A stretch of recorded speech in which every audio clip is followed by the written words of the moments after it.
rivalry so special? I mean, just watching just the past years of college football, everybody knows that this rivalry game is just such a huge game. I think for me, what makes it special is the fact that I get to play against a team that has more Polynesians. It's always good to have, playing against your own kind, basically, I should say. But yeah, I mean, just going against familiar faces, I think for me is what makes it special. And playing on the defensive line, is it sort of important to maybe set the tone for that nastiness and kind of like a rivalry game right there in the trenches? Yeah, we always definitely try to go out there with the mindset just to dominate our opponent. Just focus on our process of knowing that we got to set the tone, and of course that's something that Coach Elston always emphasized, that we just got to out-physical any opponent that we play. You go against a true freshman quarterback as a kind of a veteran on the defensive line. You start to lick your chops when you hear true freshman quarterback. Well, I mean, like watching film, he doesn't play like a true freshman.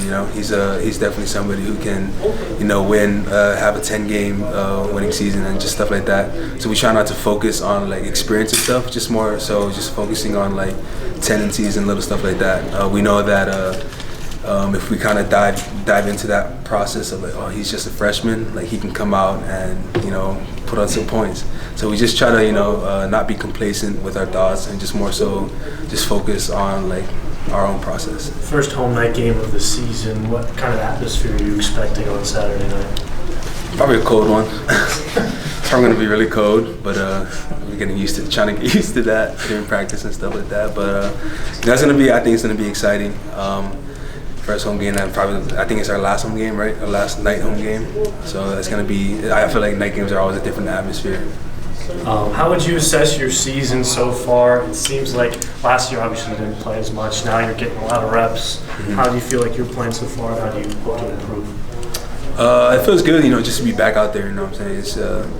I've always been praying. It's a blessing just to have the opportunity to just play, at the school in general. But yeah, just being out there again, it's just fun. Anytime you can get a win, it's huge. But if beating a rival like USC, what kind of mood does that create in the locker room, especially going into a bye week where you can kind of rest up a little bit? I think it definitely has like a positive vibe. It's just a great mood to have. Anytime you beat any type of rivalry team, like there's a different type of happiness there. Obviously, we're playing for the Shillelagh, so we definitely want to keep that here. Myron, you were down for a good bit after the first play the other day. How concerned were you that was something serious? Oh yeah, what happened was Julian just fell on my leg. Okay. So I knew I was going to be fine. It was just one of those, you just get banged up on one thing and then you'll be back the next. Yeah. Any more